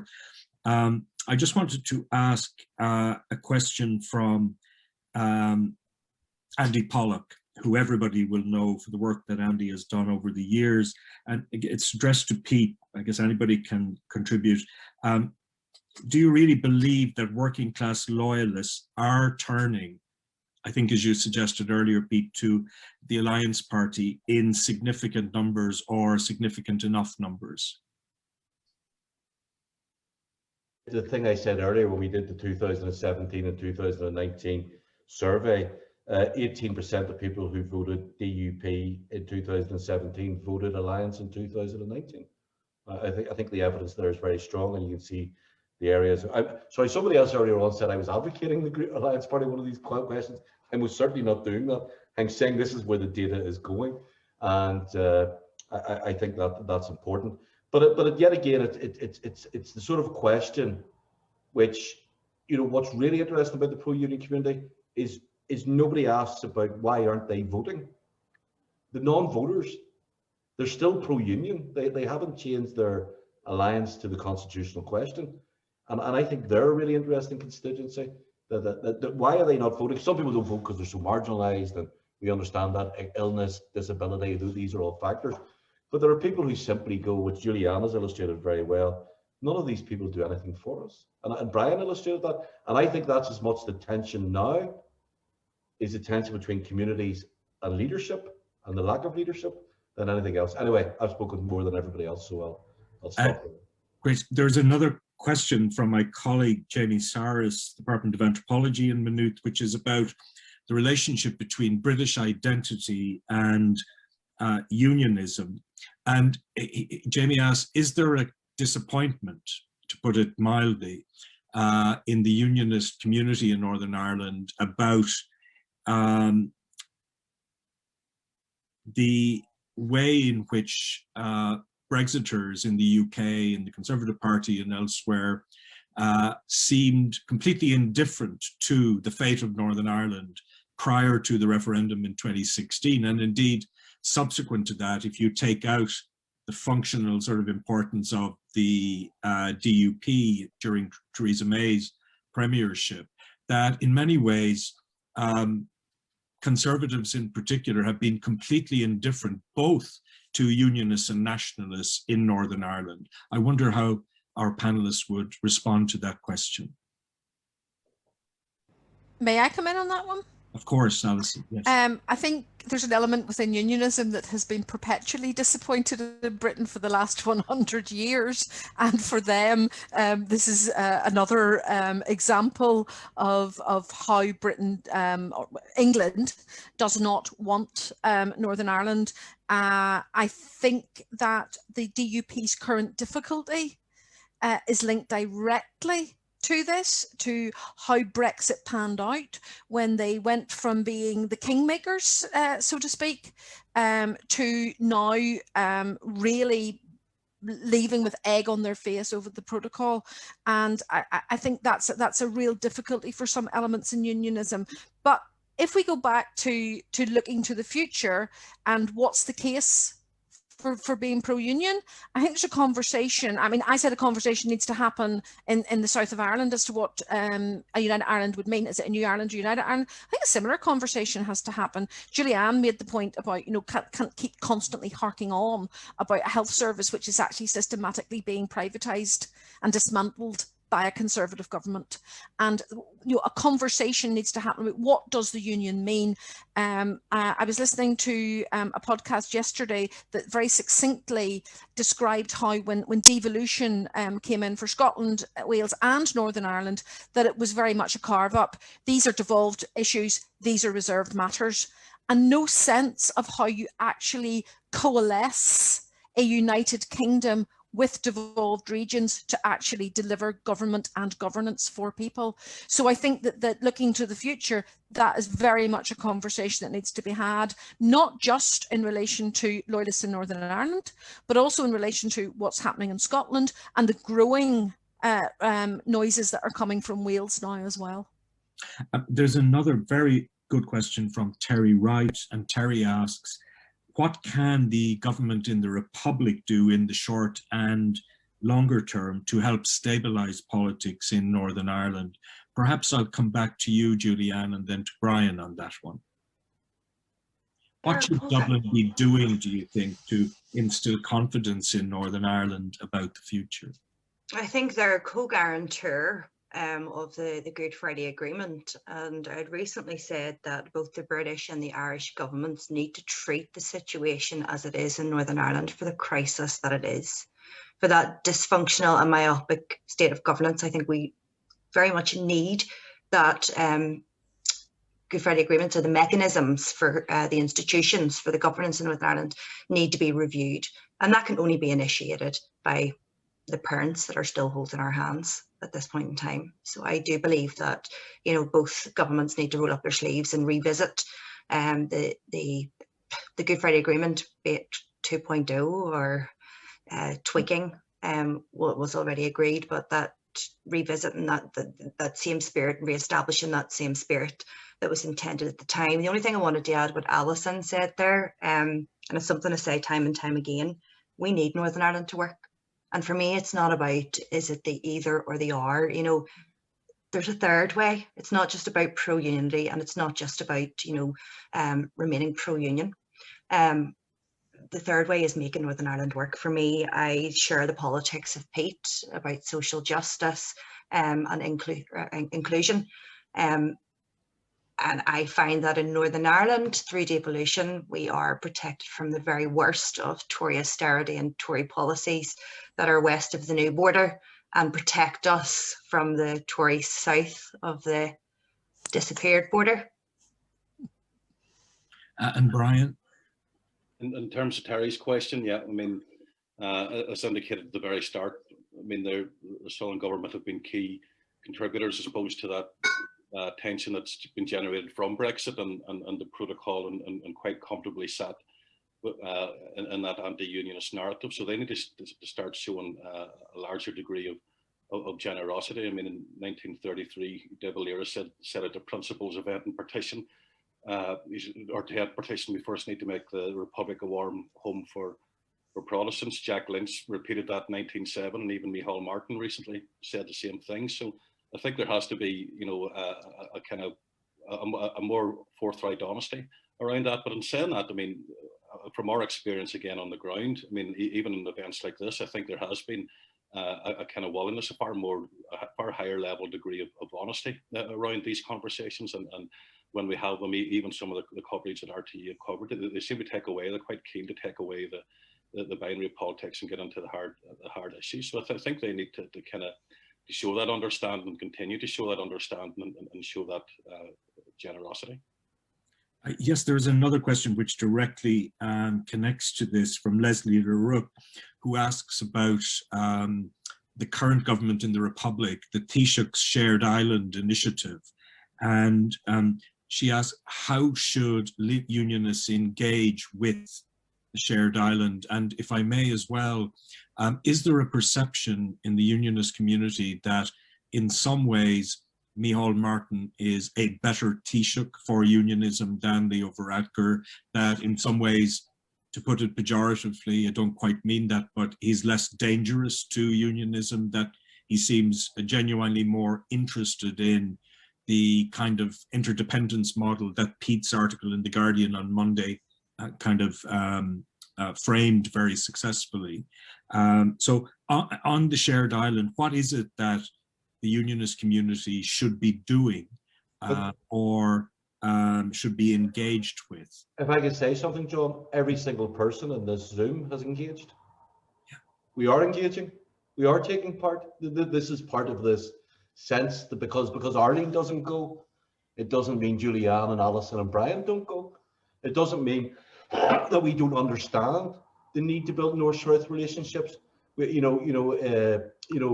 Alison said, one of the great losses of partition was how Protestants moved away from their cultural Irishness in many ways, that something was lost.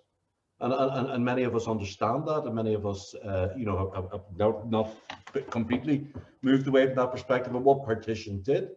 So we do engage, and we do take part, and we take. So the question is, can we stop talking about unionism, unionisms? There's a variety.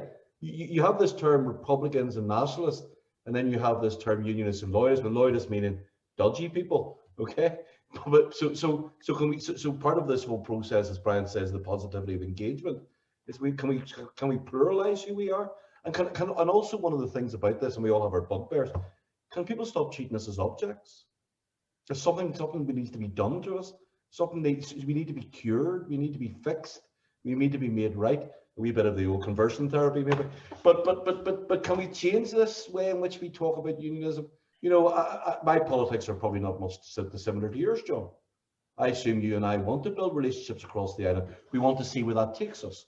We want to see how that develops. We want to see a green economy. We want to see a politics of environmentalism. You know, that's what's wrong here. Because when you ask a question like that, it's based upon not realizing we are bloody engaging. You know, because it's not Elvis, it doesn't mean the other band in the other room aren't taking part. You know, and this is what's wrong in this whole debate. We're seen as not taking part when we're doing nothing but taking part. There wouldn't be a peace process without loyalism.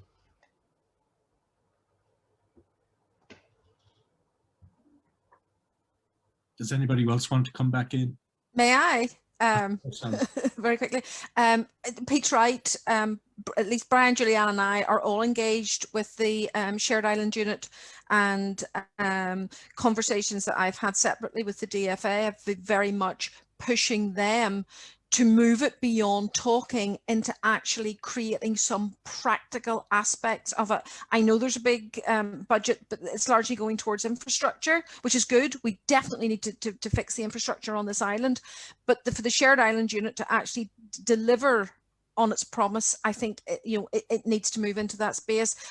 I'm very happy to give up my time as often and for as long as is necessary to do that. Can I just interject one note of negativity? But there was an opportunity to return Ian Marshall as a senator last week, and for a government that has a 2-to-1 majority in the Senate, and for everything that the Shared Island Unit and Micheál Martin's on, Simon Coveney comes on and says wonderful things, Jim O'Callaghan saying things all over the place all the time. There wasn't room within that majority for Ian Marshall. Twice, Allison, twice. Twice, yes. And twice he was excluded. Yeah. And that sends a message. And can I also say, Pete's right, it's not unionism, it's unionisms. And what that situation with Ian Marshall did, and it's important, and I think the importance of it is not recognised. It makes it so much harder for those of us who are challenging political unionism to engage, to be told, we told you, you were patsies, you were being used. And Ian is being told that day and daily by people who don't want to engage on an all-island basis. And it makes that job much more difficult for those of us who do. Thank you very much, Alison. Yes. There's a question from my colleague, Professor Jerry Kearns, Department of Geography. Jerry asks, is there room for a kind of citizens' assembly to act as a sort of select committee to establish evidence for discussions of the implications of Brexit for the Northern Ireland economy, rather than focusing on constitutional endpoints? And I think many of us are agreed that if we are to focus on those endpoints, we end up in terrible trouble, that actually there's so much that can be done practically in a functional sense to join communities to each other, whether it's within Northern Ireland or North-South or otherwise. So Jerry's question about a citizens' assembly, would it be a useful mechanism at this point in time to deal with some of the issues arising from the Brexit process in particular? I come in here. Of course, Brian, yes. I just want to, before I do, I just want to kind of briefly mention as well in terms of the engagement that Pete so eloquently talked about. In 2013, the London Dairy Bands Forum were speaking to Sinn Féin Ardèche, and being one of the previous contributors there to the question, Terry Wright, Kenny McFarland and Derek Moore, I think he's on the call already, were putting their head above the parapet way back then. And the same year where the London Dairy Bands Forum, much to everyone's surprise, played at the Ardèche, or the Flat Huel, sorry, with 5 loyalist bands playing in a city where five years before there was rioting whenever band parades were going on. So the dialogue and discussions has been happening north, south, east, west for a long time, and from working class loyalism right through to all elements of unionism. In terms of the civic debate, I agree, it's vital. It has happened, I suppose, at localized level in many forms in many respects, but largely in kind of silos. I mean, our organisations like our own and the We Make NI are trying to get that voice heard. I was probably unfortunate enough, I would say, to be part of the original Northern Ireland Civic Forum 1998, and it was quite obvious from that time that there was no mainstream political support for it. There was 60 members for a secretariat of 3, and it was given no resources to work. In fact, the only party that were actually honest and said they didn't want it were the DUP. The other parties kind of paid lip service to it and said that that was a good idea, but never put any kind of weight or resources behind it. At the same time, I was a member of the Northern Ireland Policing Board, and it had a membership of 19 and a secretariat of 60. So that shows you where the level of intention was coming from the government. But I'm sure, I mean, and there has been, I suppose, I know organisations like the Community Foundation have been trying to set up various forms of kind of more structured, formal civic engagement, but at the moment, it's unfortunately fragmented and very sporadic. Pete, can I bring you back to the question of the protocol that I raised earlier? And obviously, the election to the Assembly next year will have a significant impact on that vote when it takes place in 2024. But I wonder what your view is about the consent mechanism built into the protocol, and whether it represents a potential flashpoint that, you know, forces everybody back into the silos that we're all so familiar with, and just polarizes politics to a degree that is dangerous. I just wonder what your view about that is. Well, I think it's the overall democratic deficit. You know, what will happen with regard to the protocol will be set in Westminster and Brussels, and there is no real mechanism for the Assembly. And, you know, theoretically, Europe could set rules and regulations which affect us without any right. But we have this consent, Article 16, 18, and Alison always corrects me, I get the numbers wrong. I'm one of those two.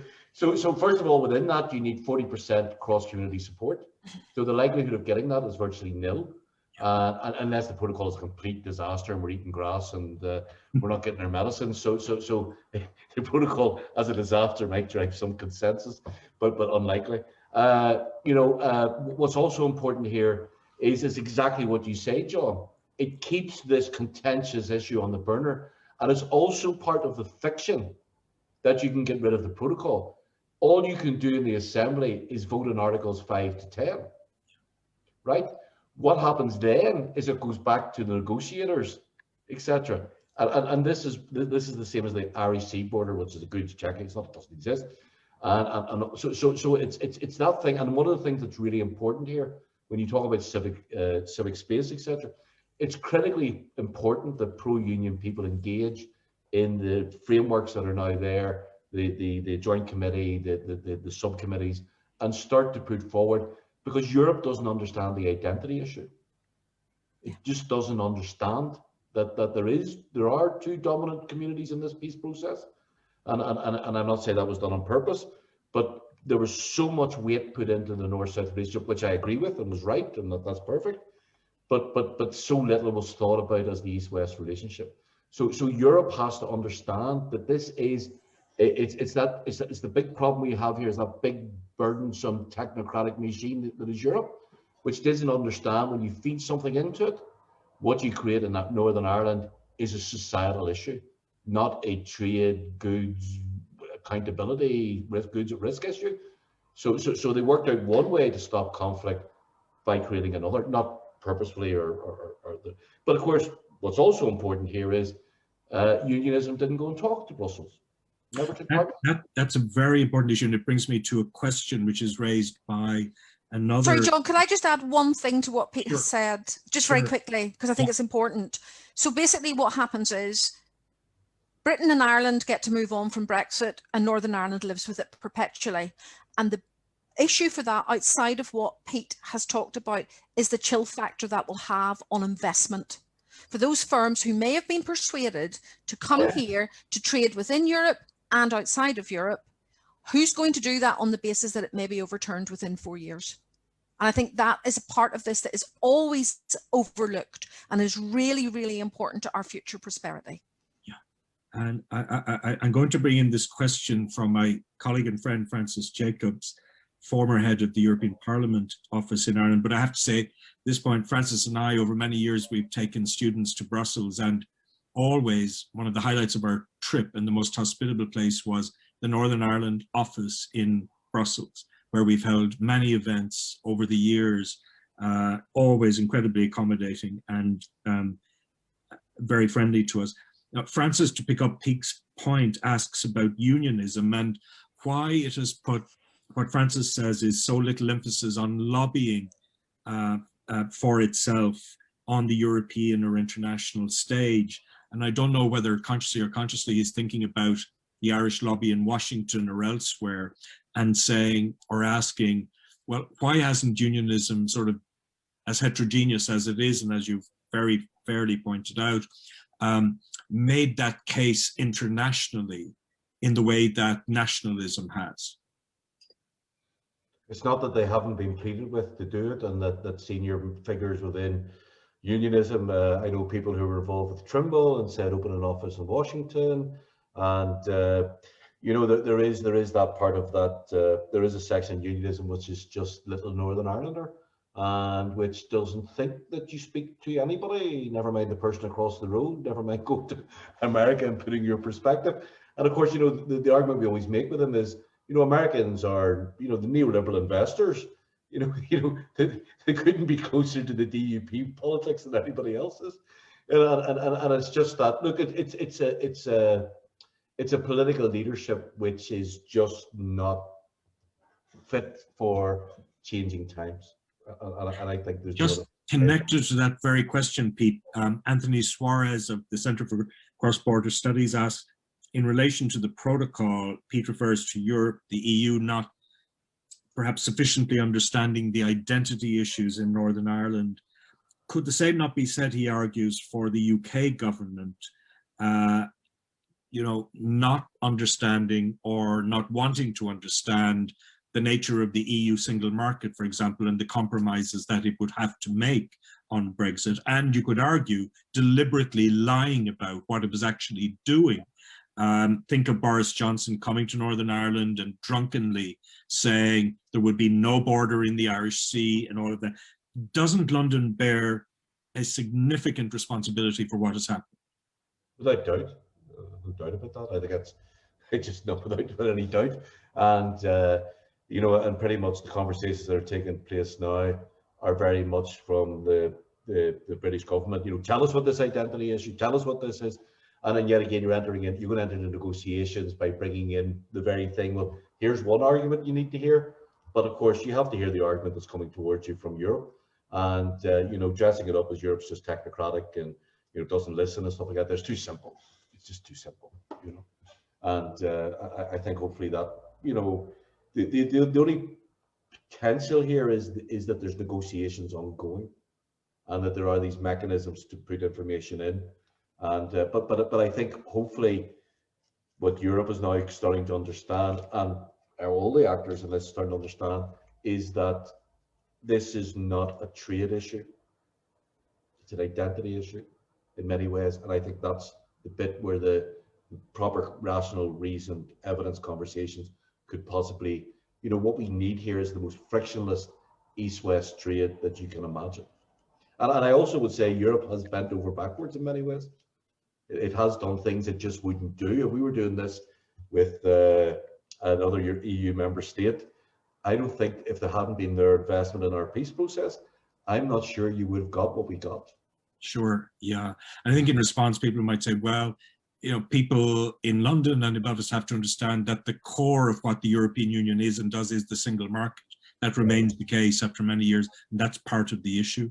Colin, I'm going to come back to you because I know that we're coming up to time and you might want to just conclude by putting some more remarks in. Thanks. Yeah, thanks very much for that, John. I'll be brief. We're over time, but I think everybody will agree it was definitely time well spent. I just want to thank everybody who came along to this virtual event, everybody who contributed questions. Thanks very much again to John. Thanks especially to Orla and to Anne, and apologies for keeping us away from your dinner this evening. Thank you very, very much for all your support over the last week. It's been absolutely fantastic. Last but not least, of course, I want to thank our 4 contributors, Allison, Julianne, Brian, and Pete. I think it's been very, very interesting. I hope it's been it's just different voices, different perspectives, you know. Just that night me and you were talking, and Jesus, Gregory Campbell appears, and Jamie Bryson straight in behind him, and you kind of think, you know, can you please just bring somebody else on to talk? Preferably somebody who knows how to talk, and obviously everybody here is well capable of that. So I want to thank our 4 contributors this evening. It's been absolutely fantastic and interesting, and hope everybody learned a lot. Just to flag something up, around the same time next week, 5 o'clock next week, I will be giving a talk. It's the Imre Izsik Memorial Lecture. Imre was a very close friend of myself and of John and of Pete, and we have this annual event. I'll be giving a talk next week, which will be on Dairy Girls. That's the kind of weighty, sober kind of scholarship that I do when I'm not talking about politics. So if you're interested in that, I will send a message round through the email list if people want to tune into that. So I'd encourage you to do that. I would also, obviously, as a final parting message, I would also obviously encourage us to follow the Northern Ireland women's team in the Euros in England next year. And that's everything. Thanks so much to everybody for giving their time, and hopefully we can do something similar another time. So thanks a million. Thank you. Cheers now. Thanks. Not all Protestants love ABBA. Well, I can say as a Catholic, I really do. Right, well, I'm going to shoot on because I'm about to be an expert in divorce with a burnt dinner. So I'm off to get fed. Thanks very much. See you later. Thanks for having me. Thank you very much indeed.